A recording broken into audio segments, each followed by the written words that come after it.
দাড়িতে খুর লাগাতে পারবো একবার ঘন করে চাপ দাড়ি উঠানোর জন্য।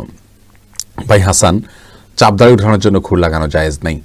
আমাদের অনেক ভাইরা আছেন যাদের দাড়ি হয়তো অল্প আছে, তিনি দাড়িটা যাতে বেশি হয়, ঘন হয়, মোটা হয়ে ওঠে, এই জন্য বারবার শেভ করেন। তার উদ্দেশ্য হলো দাড়িটা যাতে ভালো করে ওঠে তারপরে রাখবেন।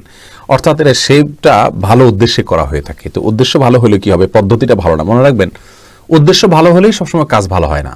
যে কোনো কাজ ভালো হওয়ার জন্য দুটি শর্ত থাকে। এক, ওই কাজটার পদ্ধতিটা নবী করিম সাল্লাল্লাহু আলাইহি ওয়াসাল্লাম বাঁধানো পদ্ধতি অনুযায়ী হতে হবে। দ্বিতীয়, সেই কাজটি শুধুমাত্র আল্লাহকে সন্তুষ্ট করার উদ্দেশ্যে তথা ভালো উদ্দেশ্যে হতে হবে। আপনি দাড়ি চাচ্ছেন কেন? মোটা হয়ে দাড়ি ওঠার জন্য। এখানে আপনার উদ্দেশ্যটা ভালো, কিন্তু দাড়ি চাষার কোনো নির্দেশ নবী সাল্লাল্লাহু আলাইহি ওয়াসাল্লাম থেকে নাই, বরং নিষেধ আছে।